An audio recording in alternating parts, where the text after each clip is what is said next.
We're running out of time and we still don't know the goddamn rules.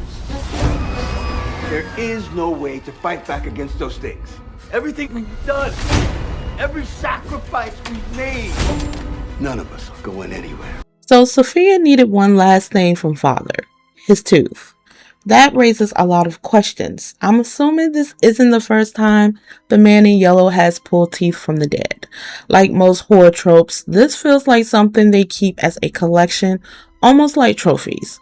Taking a tooth from a dead body can mean a few things. It could show a twist sense of sentimental, like they still see the victim as part of some ongoing interaction. It could represent ownership or victory over the person, or it could simply be a way of preserving the moment, like keeping a souvenir of what they've done.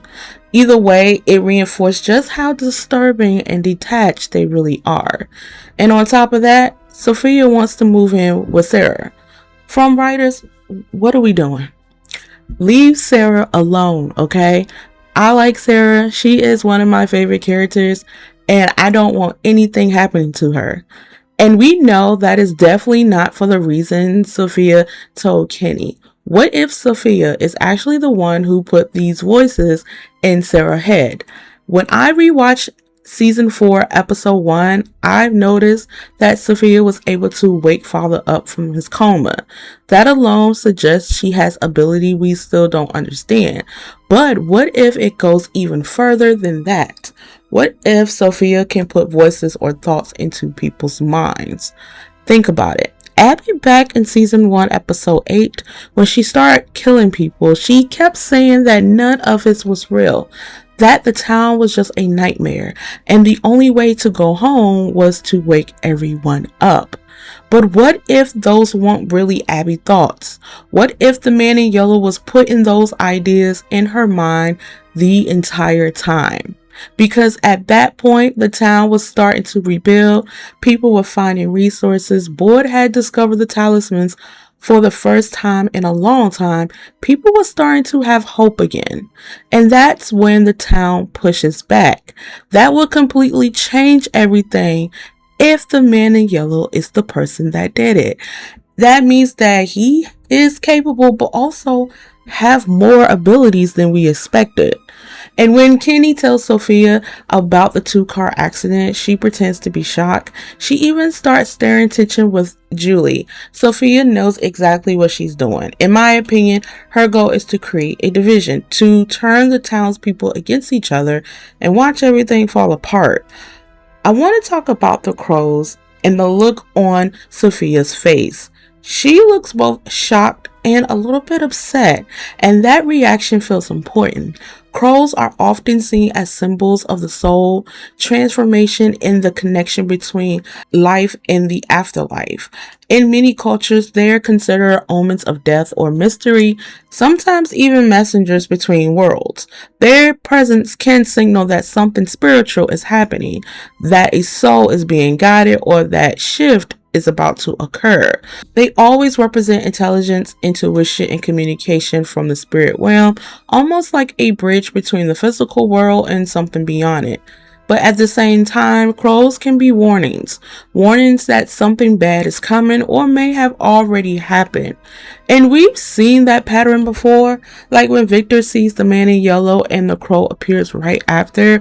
I've never seen him that scared before, and the way he ran says everything. When I tell you that man hauled ass when he seen that yellow suit, and not to mention he had pissed on himself, oh, he was terrified.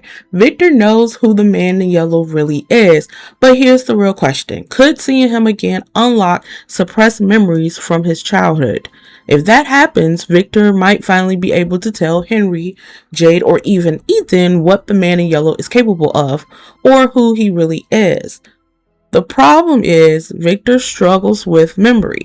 We've seen that before many times, even with Ethan talking about the Lake of Tears. Victor didn't remember anything and didn't know what Ethan was talking about. But at the same time, there are drawings in his room that suggest otherwise, which makes me think maybe not all those drawings are his or Eloise. Maybe some of them came from someone else. Then Ethan describes the Lake of Tears as a place with magical powers, something that can heal people when they're hurt.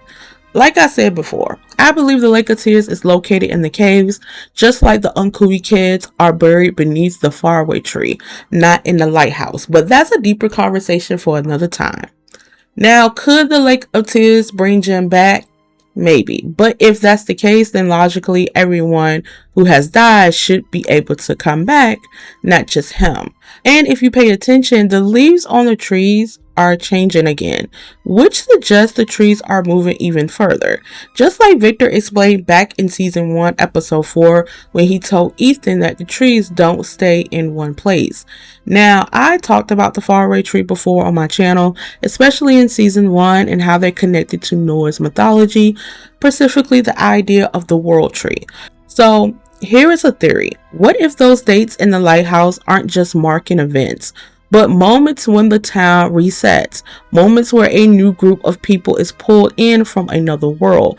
Because as an audience, we already know that dates in this show usually mean something important. But if you look at it from a mythological perspective, those dates could represent points where different layers of reality overlap or even restart. And if that's true, then the faraway tree might not be just moving. They could actually be gateways, connecting different timelines, different versions of the town, or even entirely different worlds within the same system.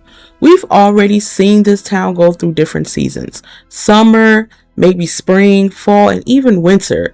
We've seen storms and heavy rain from that town, but never something like a hurricane or a tornado. And honestly, it feels like something bigger is coming. A flood might be next. Now, Julie mentioned that the story walking comes from one of Ethan's books. I'm assuming it's the Grand Google God, because we've heard so much about the flight of the Chrononockles so many times, but not much about the other books, or if it could be something entirely new. Either way, we definitely going to learn more about story walking. I'm not going to lie, I really don't want to talk about Tabitha at all. She irritates my soul, because why would you even consider leaving your children again, especially when they need you the most right now? Henry is literally trying to talk sense into her, and she's just not listening. And I'm like, what are you doing? You left before, okay? And then you struggle when you try to return. Jim left the kids once Tabitha disappeared because he told Boyd, hey, I need to find my wife. And it's like, you forget about the children and y'all want Julie to be in charge and take care of Ethan. Julie is still a teenager. She is not an adult, and keep pinning that on her all the time. Yeah, that is frustrating. I see why she smokes. And then we see the boy in white. He clearly getting older. His voice even sounds different now. When Tabitha asks him if the trees would take her back to the lighthouse, he says, I don't think so. It means the rules have changed. What used to work doesn't work anymore. Then he tells her that she's getting close, but she's running out of time.